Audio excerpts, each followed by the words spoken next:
Boas-vindas, viajantes das galáxias. Vocês acabam de aterrissar em mais um episódio do Código 42, o podcast que busca as respostas para as questões mais fundamentais da vida e do universo de quem pilota o seu próprio negócio. Eu sou a Mirna. Eu sou o Cris. E você está convidado a pegar uma carona nesse próximo papo. Aperta o cinto e não entre em pânico.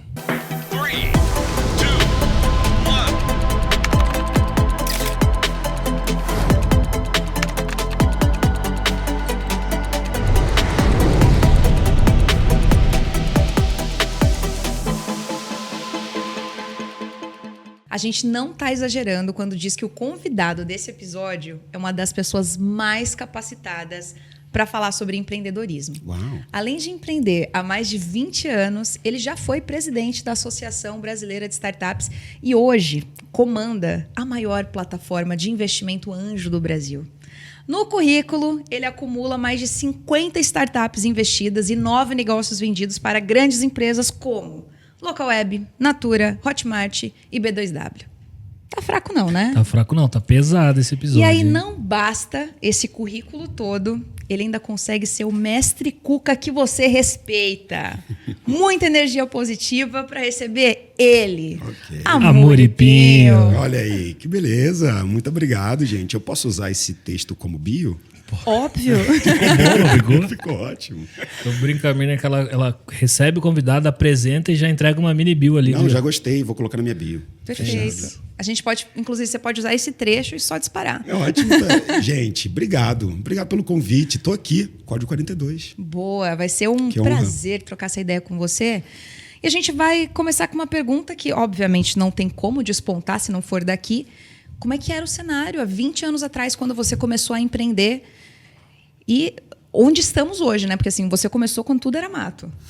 E, de repente, esse mato tá um jardim bonito. Eu acho que eu acabei pegando uma fase boa também. Uhum. Mas realmente era um matão alto. Assim, eu lembro moleque começando, emancipando para poder abrir minha própria empresa. Não por raiva dos meus pais, amo eles de coração. E começando com tecnologia. E isso foi o kickstart para mim. Assim, comprava impressora velha, vendia impressora recalchutada, comprava monitor, isso em Macaé. Cresço e apareço, começo a estudar, faculdades, etc., mas desde o início essa coisa da tecnologia, essa pegada fazendo parte da minha vida. E acabou que essa paixão me motivou para continuar, entendeu? Vivendo isso, investindo, quebrando também. Uhum. Acho que foi uma jornada bacana. E Amor, você falou que você emancipou, começou com que idade, cara? 16 anos. 16 anos. 16 anos em Macaé, depois eu fui para o Rio de Janeiro fazer faculdade. E aí, no final da faculdade, eu largo tudo e volto para Macaé, abro 3 restaurantes, agência de publicidade, vou fazer um monte de coisa offline, que não tinha nada a ver com a tecnologia, mas eu queria explorar a cidade. E aí eu fiz uns sócios, fiquei lá 3 anos e falei, cara, foi muito bacana, mas chegou a hora de voltar para a tecnologia. Eu estava sentindo que eu estava perdendo minha cabeça em Macaé. Uhum. Voltei e aí eu comecei a Sync, que foi meu primeiro grande negócio que acabou me levando para isso tudo. Isso foi em 2007. Então eu já fazia muita coisa de tecnologia, mas fui para Macaé empreender no mundo offline. Mas foi em 2007 que eu falei, cara, é tech. Voltei para o Rio de Janeiro, fiquei muito tempo construindo a Sync e as coisas começaram a dar certo. A gente fazia app mobile quando não tinha iPhone ainda. Antes de ter o iPhone, a gente simplesmente codava para, sei lá, Windows CE, para aqueles palm tops, entendeu? Aí o Jobs sobe no palco, mostra o iPhone, eu falo, a gente para tudo, a gente vai fazer para esse negócio aqui agora. E aí foi quando começou a dar certo. Em 2009, assim que a gente capengava, era 2, 3 pessoas numa salinha do centro da cidade, começou a pegar cliente grande, e aí foi a minha entrada no mundo de tecnologia, startup de fato. Que maneiro. Na real, sua base foi empreendendo no mundo real, economia real. Total. Isso foi muito bom, cara. Eu acho que essa coisa da economia real trouxe essa empatia do serviço bem feito e você feliz no final, entendeu? Uhum. E tinha umas coisas muito legais que às vezes eu resgato, que foram muito da essência. Eu acho que tem a ver com o empreendedorismo também, em alguma forma, mas eu nunca vou me esquecer que teve uma época que alguém falou assim, cara, por que você não anuncia no jornal? Aí eu falei, anunciar no jornal? Isso deve ser carésimo, não sei o quê.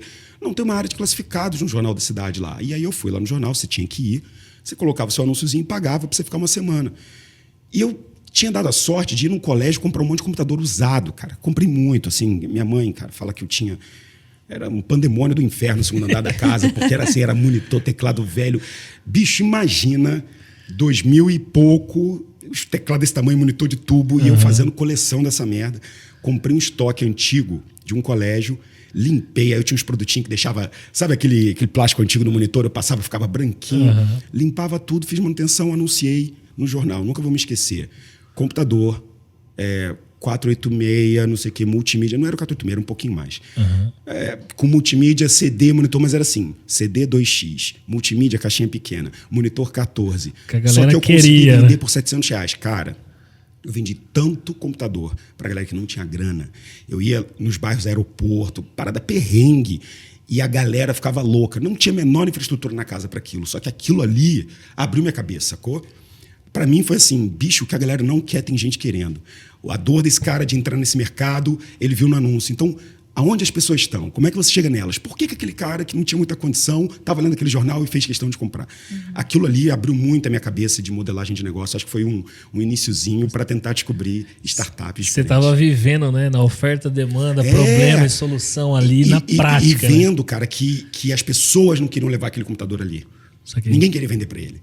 Entendeu? E aí, quando eu encaixei o negócio e vi a felicidade louca daquela família, criança de 4, 7, 8 anos, vibrando com um sonzinho, eu falei, bicho, é só você descobrir quem é o seu cliente. É só você, entendeu? Entender quem é que tem a dor e você tem a solução. Então, o offline me ensinou muito disso. Essa empatia de resolver alguma coisa para alguém. Legal. Cara, isso tá muito em você, né? Sim. Até quando você fala hoje sobre investimento com outros empreendedores, você sempre vai trazendo essas provocações, essas colocações, e você sempre tem muita ênfase assim, cara, mas que problema que você resolve para quem? Sim. E é uma pergunta fácil de ser feita, mas extremamente complexa, né? De ser respondida se o cara não fez o dever de casa. E, cara, e uma coisa eu sempre tive curiosidade. De onde vem essa vocação aí? Foi dentro de casa? Assim, foi pai, foi mãe? De onde surgiu esse empreendedor? Porque, cara, 16 anos...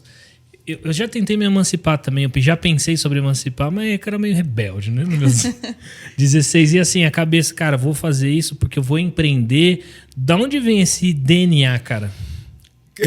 Eu realmente não sei de onde é que veio isso, porque o meu pai é músico, cantor, artista. Minha mãe é engenheira, flertou também com a arte, com o teatro e tal, mas seguiu engenharia. Meu padrasto, Fábio, que eu conheço desde os 4 anos, engenheiro também. Ou seja, minha família não tinha empreendedores. Eu fui o primeiro empreendedor.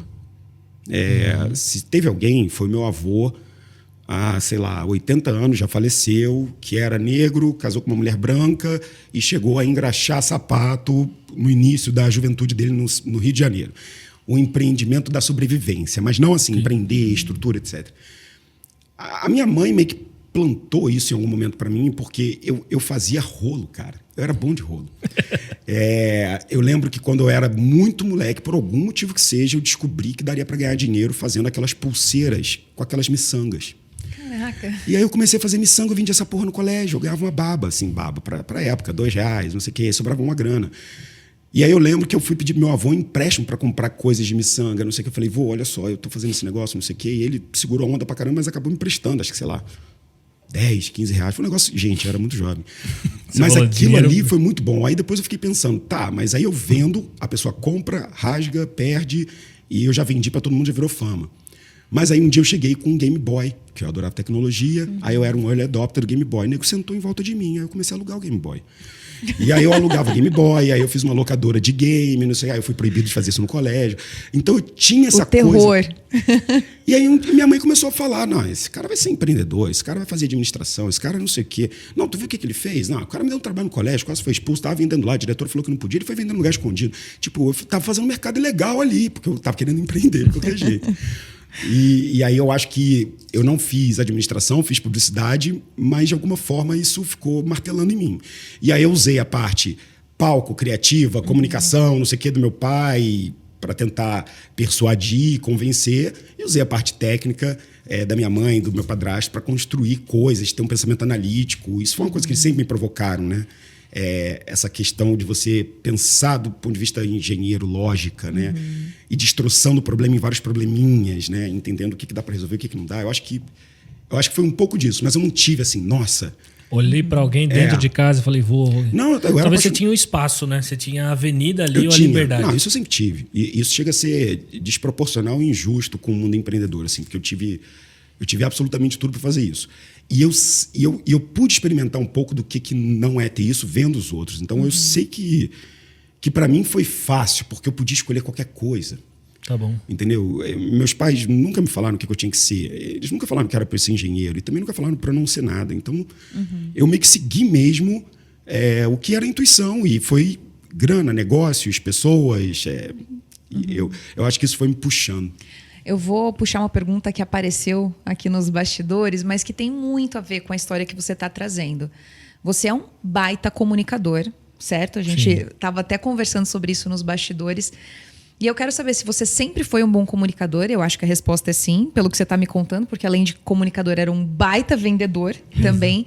E como é que você desenvolveu essa habilidade aí ao longo dos anos? Eu acho que eu não era um excelente comunicador, mas eu conseguia entreter as pessoas. Eu era muito bom de entreter. Desde garoto eu gostava de fazer vozes, imitações e não sei o quê, expressões. E eu acho que isso veio muito do lance do teatro, do palco, etc. Eu vi meu pai conversando comigo, ele subia, cantava uma música e ele fazia umas caras e bocas. Eu falei, caralho, isso funciona, é a hora que eu olho para ele. Então eu sempre entendi essa coisa da intensidade, do tipo, não, agora é a hora do show de eu cantar uma música mais tranquila, porque depois eu vou vir com uma porrada. Então eu gostava da forma como a gente pesquisava sobre as pessoas. Eu acho que a minha obsessão é essa. Eu gosto de ficar entendendo o comportamento e os motivos das pessoas. Eu acho que negócios são muito relacionados a isso, né? E aí, quando a gente vai falar daquela coisa do empreendedor, e daqui a pouco eu até volto para a pergunta, mas quando a gente vê aquela paixão, aquela obsessão, etc., tem muito a ver com o que ele quer para ele, com o que ele quer resolver para o mundo que ele acredita. Então, essa leitura, para mim, ela é fundamental. E eu sempre gostei de ter isso, de ler meu pai, minha mãe. Então, eu tinha uma vantagem de estar cercado de pessoas muito, muito fora da curva nos seus segmentos. E que foram os meus pais. E aí eu pude absorver tudo que era bom da minha mãe, do meu padrasto, do meu pai, e pude não absorver as coisas que eles não eram bons. E os três têm coisas que não são boas. E eu pude ajudar eles também nisso, ao mostrar para eles o que eu estava capturando de bom e o que eu tinha mudado de mim. E aí eu acho que, de certa forma, empreender ensinou um pouco essa coisa de quais são os argumentos, a comunicação, como é que você faz a persuasão.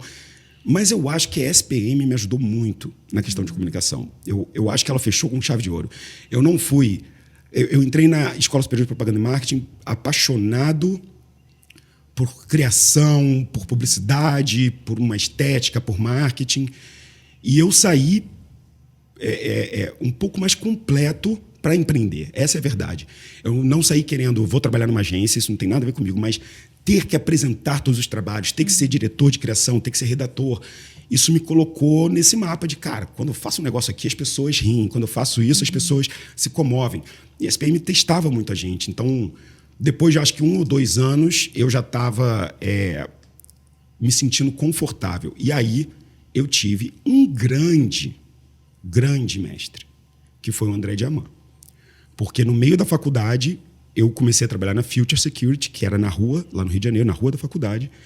E a Future, cara, ela era uma startup linda numa época que não existia startup. Ela tinha um Pantone laranja que estava em todos os detalhes da marca. Ela tinha espaço, era bonito, tinha uma coisa tech. O André conseguia vender uma coisa que não era sexy na época, segurança da informação, com um negócio laranjão, com brindes diferentes, com estandes em eventos de um jeito lindo. O André é um gênio da percepção da cabeça das pessoas.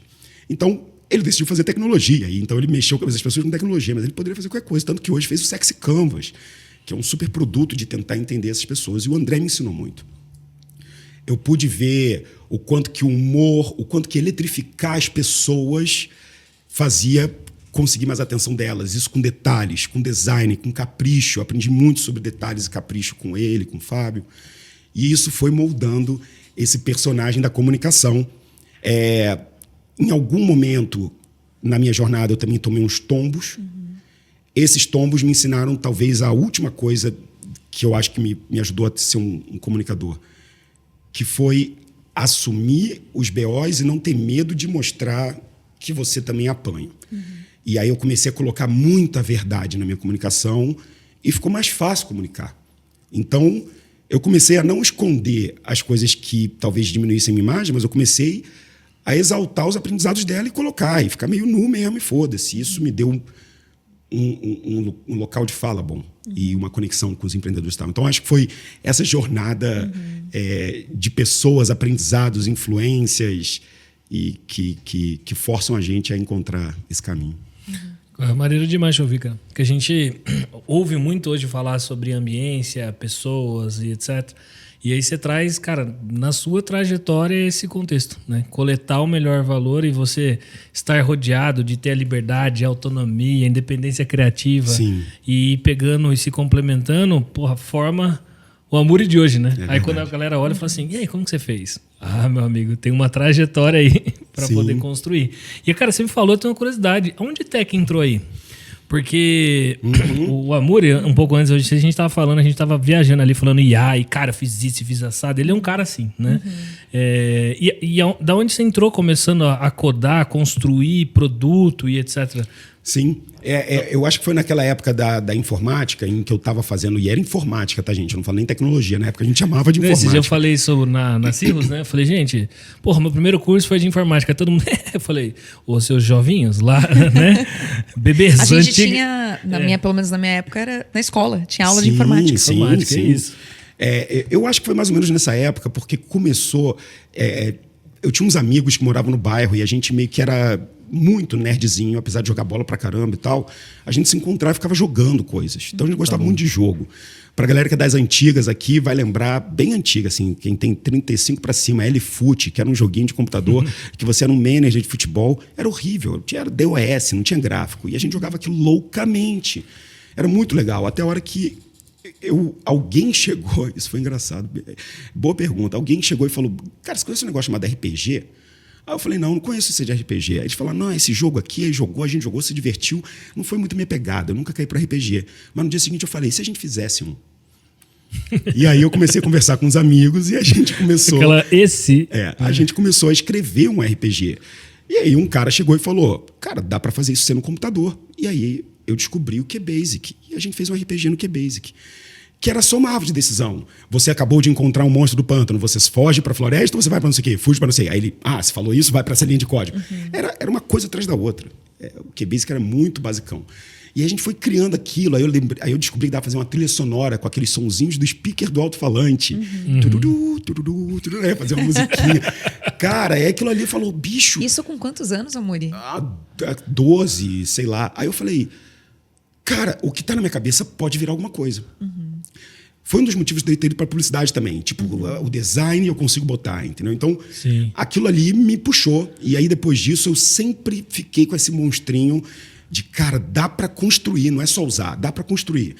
E eu dei a sorte da web começar no mesmo tempo que eu estava descobrindo tudo. Então, eu tinha um modem 2400, ligava para os Estados Unidos. Minha mãe teve um caos quando viu as contas vindo com R$1.000. Mas eu descobri a internet por acaso, entendeu? Numa feira, peguei um CD, comprei um modem. E aí eu falei, cara, como é que tem essa página? Que é isso que alguém entra? Eu comecei a fazer página. Então, a tecnologia foi me puxando porque eu estava sempre com ela. E ela estava rompendo, entendeu? Então... não foi, nossa, descobri, aprendi. Foi tipo, caralho, isso é muito legal. E aí eu fui entrando e a programação voltou para mim há 5 anos atrás. Eu estava muito parado. Eu fiquei muito na vibe AB Startups, etc. Produto, virei um cara de produto. Me posiciono no meu time como um cara de produto, de design, de estratégia. Mas aí eu falei, porra, me deu uma vontade de fazer uma plataforma de investimento. Pô, tá dando trabalho esses Excel aqui... Aí, um final de semana, cara, desse de pandemia, eu fiquei grávido e aí eu falei, vai sair. Aí eu comecei a codar de novo, aí vai voltando. Fiquei grávido, é ótimo. É ótimo. Eu falo isso, que quando sai alguma coisa é porque eu fiquei grávido e eu tô gestando há muito tempo aquilo ali, entendeu? Fico 9 meses querendo com essa cabeça e sai, assim, bum. Aí na primeira semana sai aquele filhote, aí você, beleza, agora vamos cuidar dele direitinho. E isso me fez voltar a paixão pelo software e ter um time de tecnologia, ter um front-end, ter um back-end aqui com a gente. Mas eu gosto de meter a mão. Não, pô. E, cara, eu te perguntei isso porque quando você convive com o Amuri, ele tem um puta cuidado disso, quando ele fala de produto, de design, não tem como não se encantar, né? Inclusive, para quem não conhece investidores, recomendo que vá e faça uma das nossas imersões para experimentar isso. E ele é um cara super cuidadoso e, ao mesmo tempo, ele é um cara de tech. E aí, quando ele vai falar de negócio comigo, você vê que ele traz o elemento, né? Quando a gente está falando sobre oportunidade de investimento, ele sempre navega do aspecto de produto, aí ele vai convertendo, cara, mas esse negócio aqui tem um tchan. E aí ele entra nesse aspecto da experiência de compra, do consumo, de oferta, etc. Envelopa então, muito envelopa bem. muito bem tudo isso. Então, por isso que eu falei, pô, da onde que veio o tech? Agora eu entendi, veio caminhando meio que em paralelo as duas coisas. Ah, mas é muito legal. Quem é que não gosta de ser criador, entendeu? Sim. Eu acho que empreendedores são artistas, cara. Artistas. Faz sentido. Entendeu? E a gente cria do nada. A gente pega uma ideia da nossa cabeça e transforma, cara. Isso é muito louco. Então, eu fico até emocionado, porque eu me sinto realmente um criador.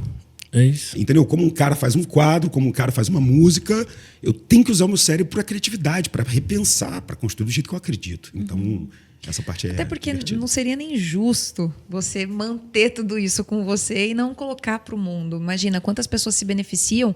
E eu até vou puxar tudo isso, né, esses seus filhos pelo mundo, para perguntar como é que um deles surgiu, que foi o investimento anjo. Como é que isso apareceu na sua vida? Foi meio às avessas, assim. Eu tinha empresa de software e eu estava precisando de programador. E aí eu caí de paraquedas procurando programadores. E alguém me falou, pô, tem um monte aí nesse evento que vai acontecer no Brasil a primeira vez, que era o Startup Weekend.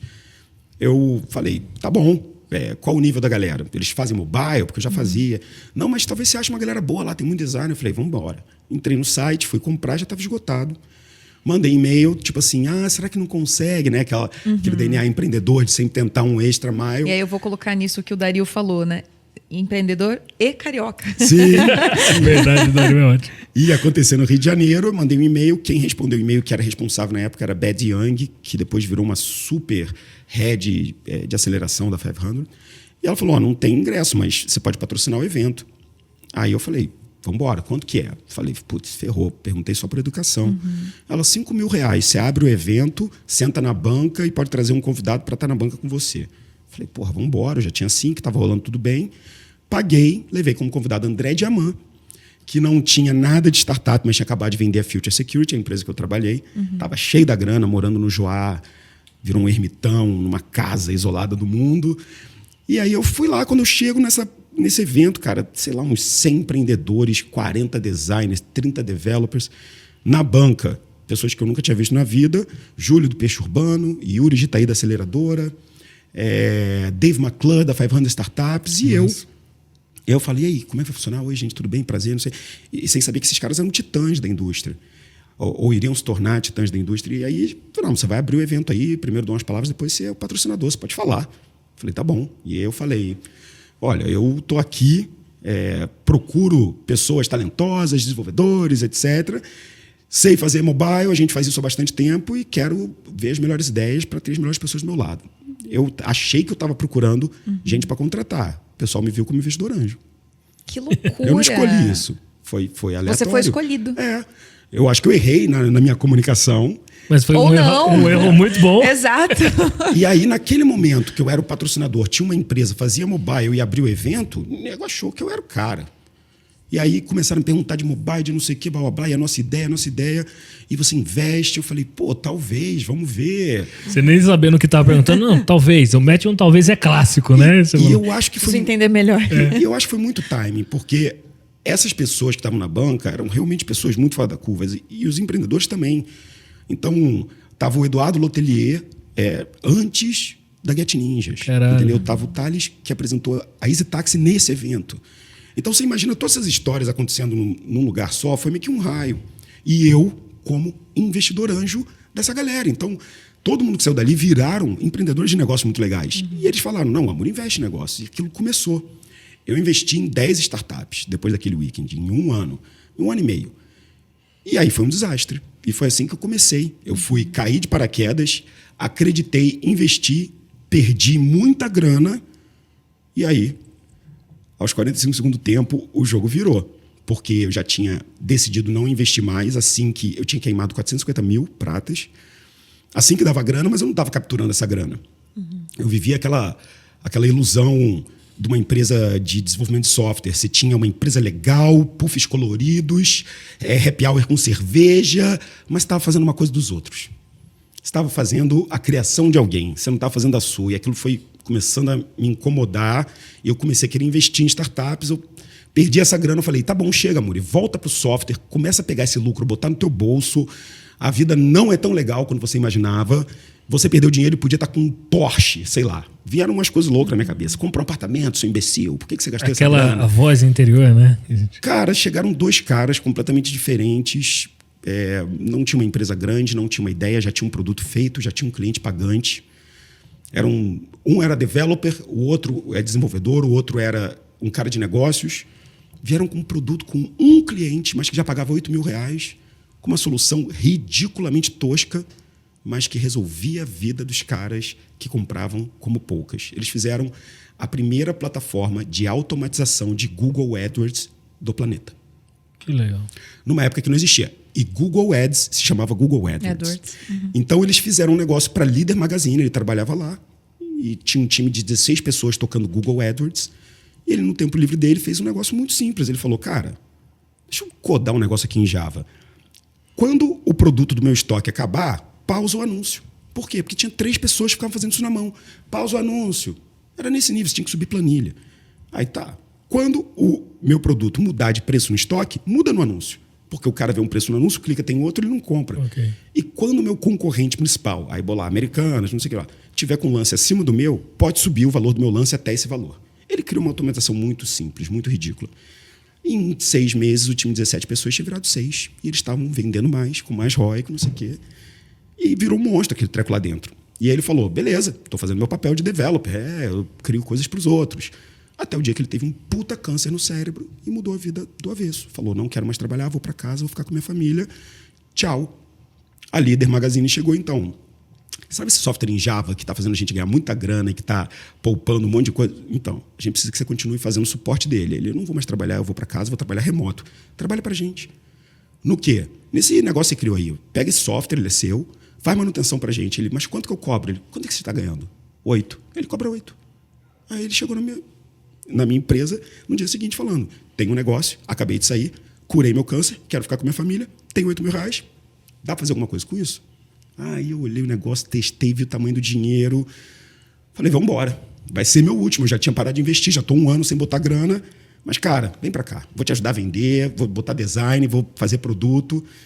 1 ano e 9 meses, 2 anos depois, eu tive meu primeiro exit, não investi em nada depois desse cara, porque eu falei, é o último.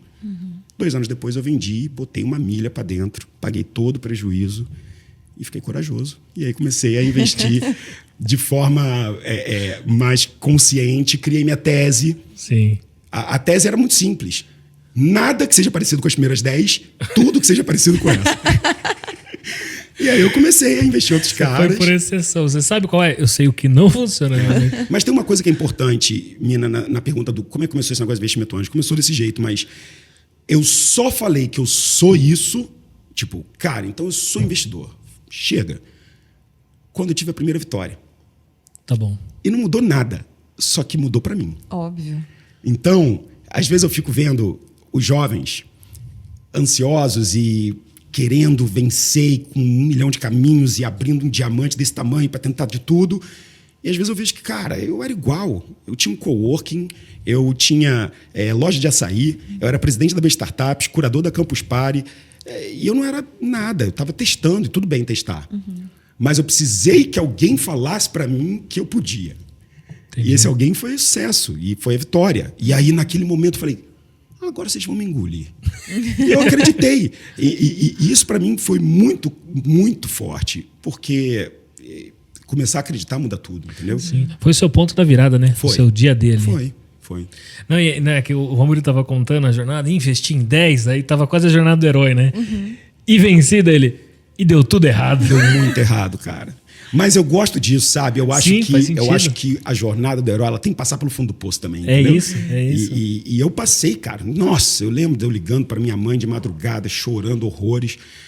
Porque eu tava puto de ter feito essas decisões e podia ter dinheiro. E eu lembro de ter falado à minha mãe, porra, eu podia estar tão melhor, tão melhor, tão melhor. Nossa, chega a dar um negócio. E ela falou, meu filho, é tão temporário isso. Tipo, vai dar tudo certo. Só acredita. Eu fico emocionado. Aí eu falei, mas por que você está falando isso? Ela, porque quando tinha sua idade, estava fudido igual. Aí eu falei, pô, que maneiro. Então aquilo me trouxe pro lugar de novo.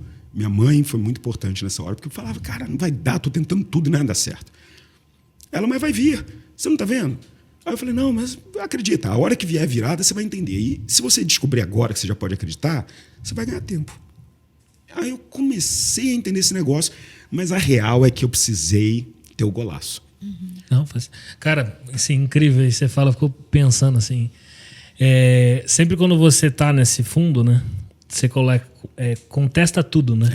Que você tava contando sobre esse desafio, pô, quem empreendedor nunca teve esse momento de falar, cara, tá tudo errado. Sim. Né? O que eu tô fazendo? O que eu tô fazendo? Vai dar muito mais errado, né? É isso. Essa coisa que a galera fala da resiliência do empreendedor, não sei o quê, não é só um discurso bonito, é porque dos 365 dias no ano, você vai ter 300 dias de bosta. É isso. Entendeu? É isso. E eu tava lembrando no começo da Cirrus aqui. Porque eu fiz um movimento de, obviamente, né, me formei como contador. Todo contador, o caminho mais fácil é para auditoria, controle ou montar um escritório. E aí, no final, eu descobri que contabilidade para mim era o meio. Não era o que eu queria ser. Eu era um empreendedor que, a gente já falou sobre isso, né? Num caminho de tecnologia que para mim não foi acessível. Falei, cara, acho que eu vou fazer negócio e vou evoluir aqui. E aí, eu construí um negócio... tinha lá 5 anos, já tava dando uma grana, e é quando você para pra refletir, tipo, putz, pra onde tá indo meus objetivos? Eu tô tendo tesão de fazer isso, e ali eu decidi, cara, não quero. Isso era 2009, comecei a me inquietar novamente. 2012 para 2013 eu falei assim, cara, o mercado de tecnologia vai explodir e eu quero trabalhar com esses caras porque era um objetivo que eu tinha desde sempre. Até que daí, na época, os meus sócios falaram assim, vai lá. E aí foi essa decisão. E aí eu saí do escritório e comecei algo do zero. De 2013, cara, até 2015, acho que foi outubro de 2015, eu tava quebrado. Quebrado. Que o primeiro ano eu falava assim, caralho, que merda que eu fiz. Eu tenho, tá ligado, que voltar. E aí isso foi outubro e a Deise era minha sócia, né, minha parceira de vida, ela falou assim, cara, vai dar, né? Vamos segurar. E aí foi outubro, novembro, dezembro, aí eu lembro até hoje, em novembro, eu nem conhecia direito os meninos da Rock Content lá de BH. Foi quando o Diego convidou pra ir lá. Aí eu voltei, eu falei assim, acho que vai. Legal. Aí passou outubro, novembro, janeiro. Aí a gente entrou no clube do Bolinha, a gente validou aquela tentativa. Só que, cara, poderia ter parado ali 3 meses antes. Sim. Da resiliência de empreendedor, de estar nesse fundo e falar, cara, qual o caminho, né? Mas no final do dia, às vezes, não é isso? Empreender é quando todo mundo parava, você continua mais um pouco. Eu acho que são provações. Eu acho que até hoje, mesmo a gente com negócios muito consolidados, são constantes provações de vale, preciso, Sim. Esse é meu propósito, é por esse caminho. Porque eu tenho um caminho um pouco diferente de vocês. Eu não venho da tecnologia, eu venho da saúde, em que o caminho se forma, vai trabalhar numa clínica. Sim. Se forma, vai atender, vai ter o seu cantinho ali, fazer o que você sempre fez. E questionar esse status quo que desde o começo é implementado também requer muita coragem. Você vem de família com empreendedor ou não? Zero. Você Família. também não. Não. Eu venho de família de comerciantes. Então, literalmente, o da lojinha. Então, assim, de um pai semi-analfabeto, de uma mãe que não pôde estudar porque engravidou. E aí, tá bom, então vamos em busca de novas oportunidades.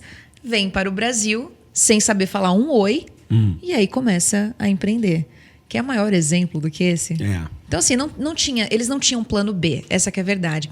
E eu acho que nós 3, em algum lugar, a gente também não tinha, não porque não podia, mas porque não queria. Eu não quero ter que voltar. Porque eu quero fugir dessa regra que é o modus operandi do contador, por exemplo, ou do publicitário, que você fala, o que é? Agência. É isso. Então, é interessante ver que mesmo em 3 áreas muito diferentes, como as histórias elas se encontram. E, Amori, dá para ver claramente assim, o seu brilho no olho de falar do empreendedor e o quanto essa jornada ela te encanta, porque eu acho que você é um cara que gosta de histórias. E quando a gente ou melhor, né, no seu caso, investidor, anjo, é sobre histórias. Sim. Tem a grana, lógico, porque é isso que faz a roda girar, mas é muito também sobre histórias. E o que te faz mesmo, assim, ter aquela virada que você fala, eu vou investir nesse cara? Boa.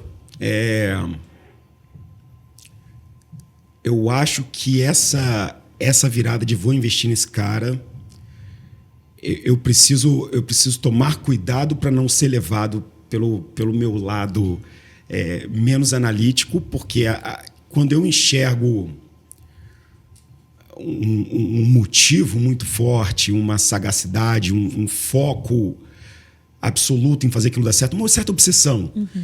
Eu me apaixono um pouco pelas obsessões das outras pessoas. E eu acho que esse talvez seja a minha primeira coisa. Cara, qual é a vontade e o que essa pessoa está disposta a perder e por que ela quer fazer esse negócio? Então, quando eu consigo entender isso e se tem uma conexão ou com ele, ou com a origem, ou com...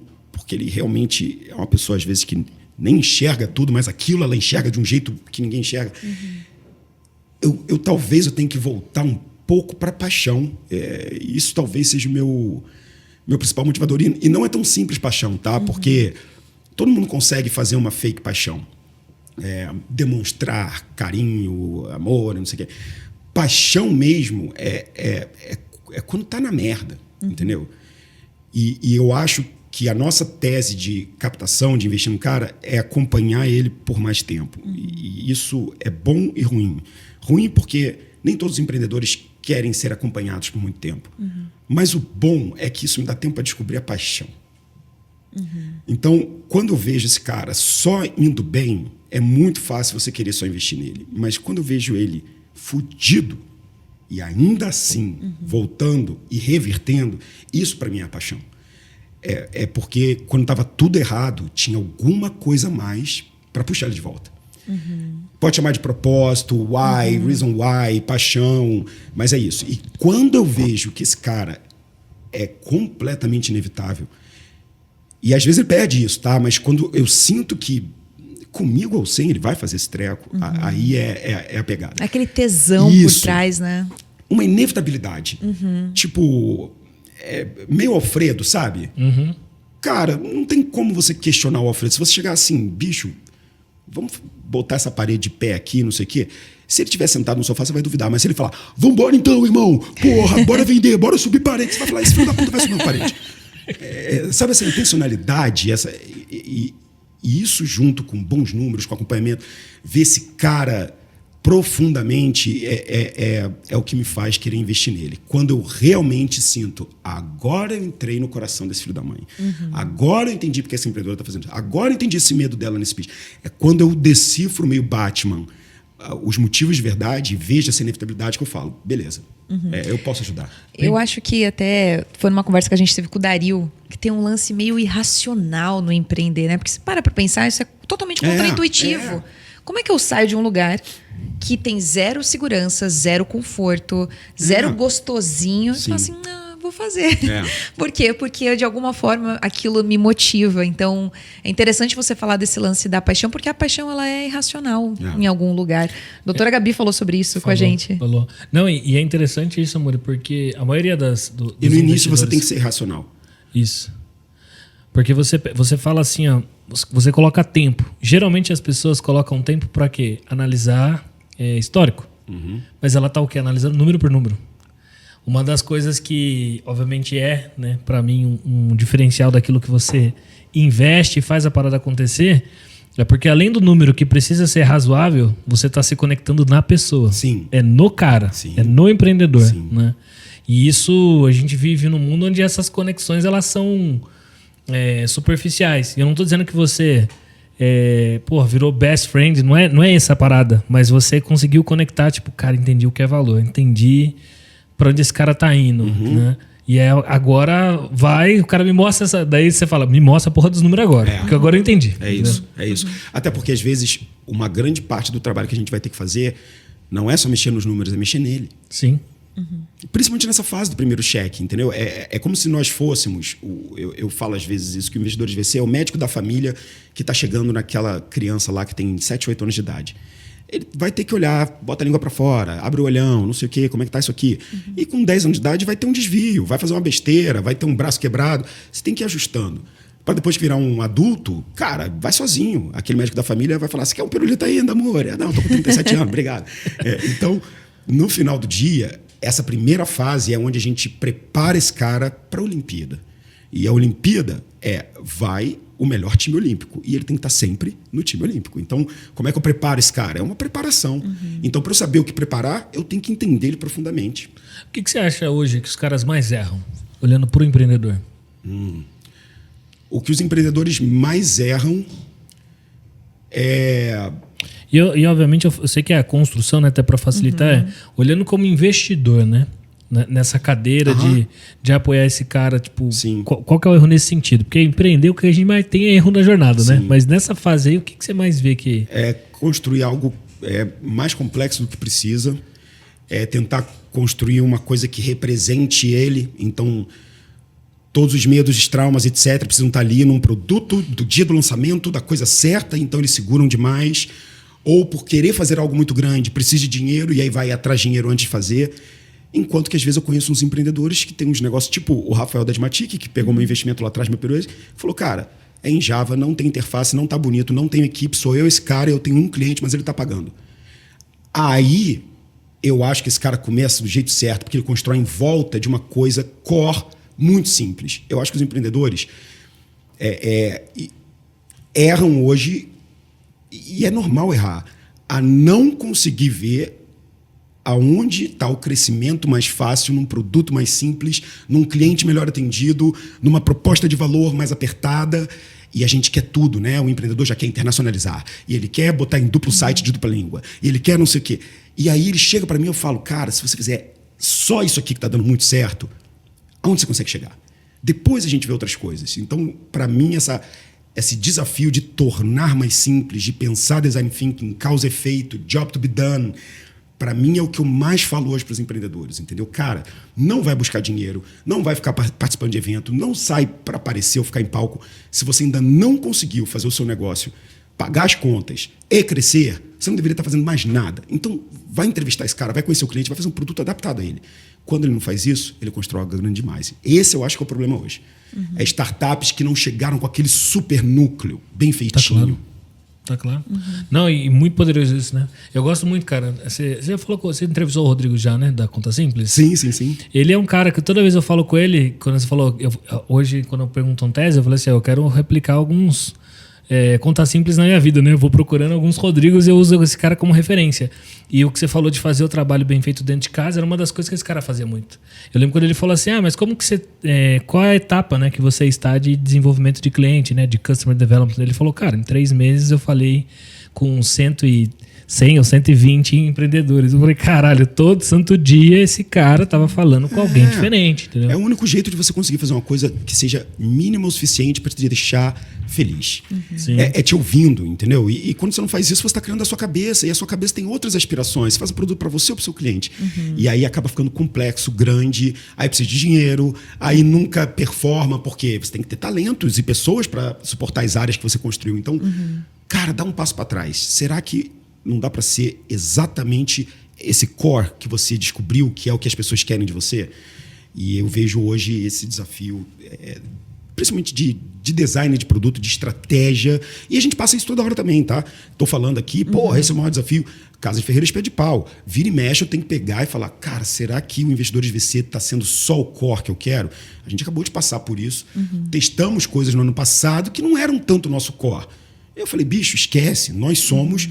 a casa, a asset para você investir nas coisas do futuro. Quando você pensa no que é futuro, eu quero que você pense em investir pelo investidor de VC. O do passado já tem.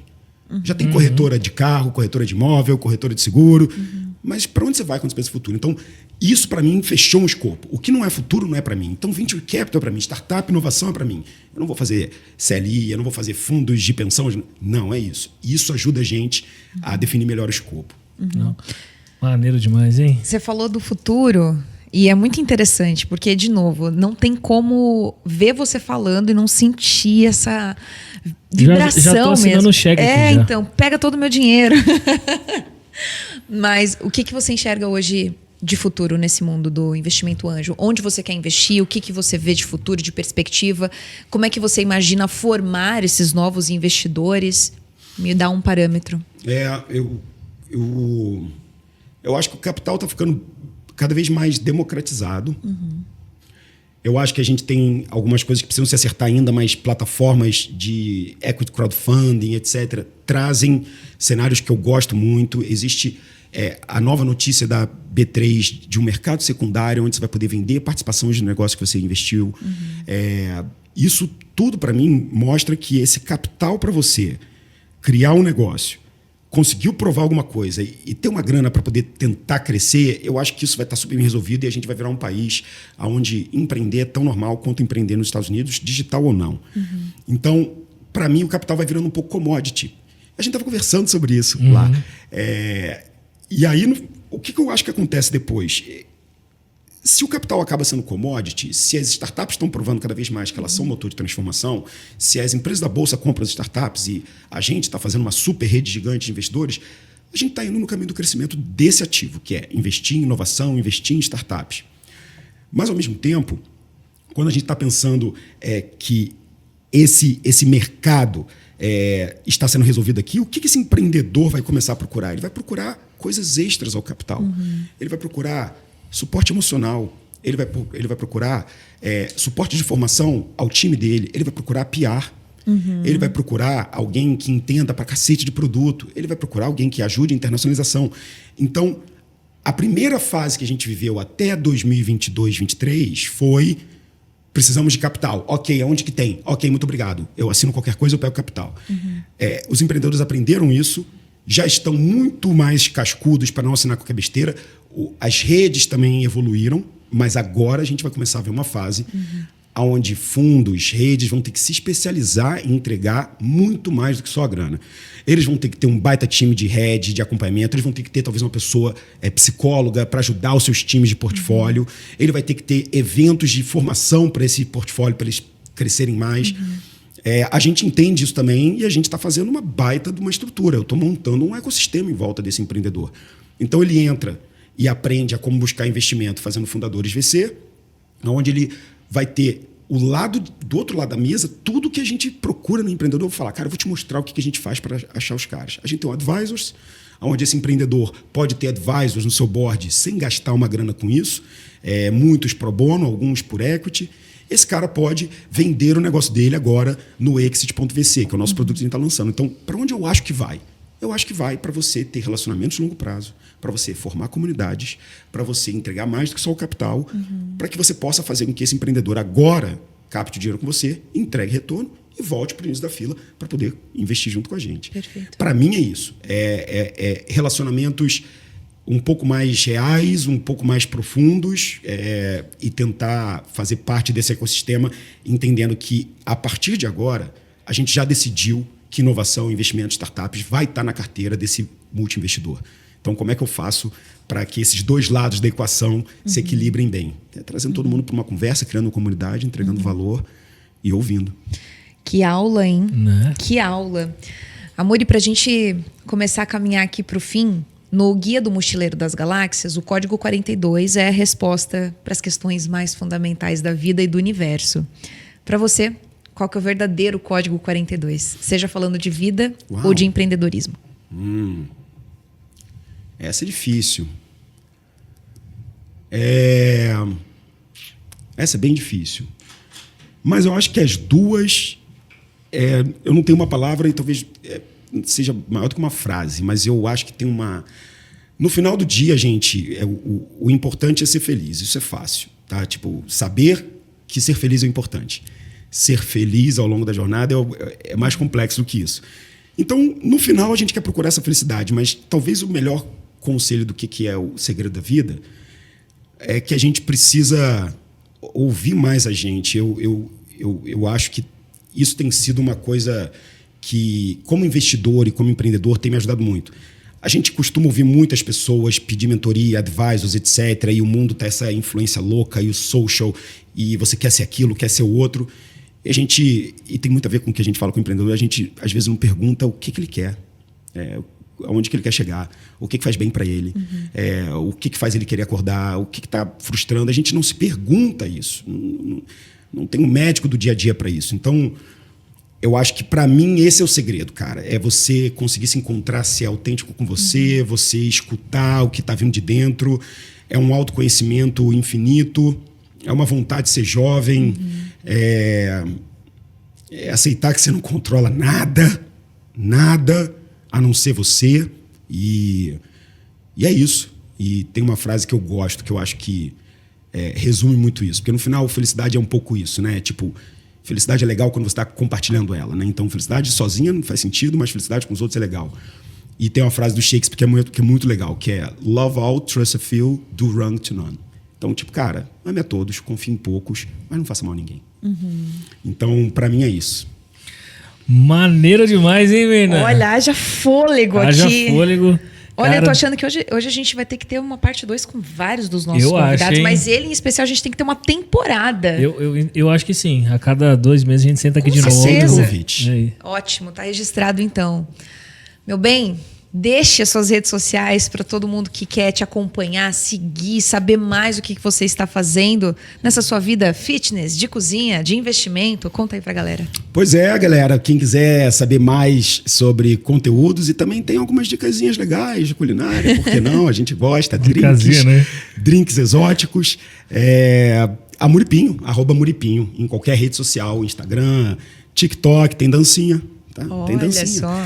Twitter também, eu gosto de escrever. LinkedIn, é só colocar Muripinho, tem muita coisa sobre empreendedorismo, sobre startups, e vai ser um prazer responder todo mundo que mandar mensagem e falar, eu estava escutando vocês lá no Código 42, aí eu vou dar um atendimento E você especial. também tem um podcast. Divulgue seu podcast. Sim, a gente tem na casa, no Investidores VC, nós temos o Big Deals. Então, o Big Deals é uma série de podcasts que durante a semana eu trago algumas pessoas para falar sobre o Big Deals da vida deles, e na sexta-feira a gente faz um giro de notícias, sempre pegando o resumo do que aconteceu ao longo da semana de investimento e comentando as notícias. Sensacional. Então tem coisa muito legal aqui, a casa tem podcasts bons, convido todo mundo a entrar.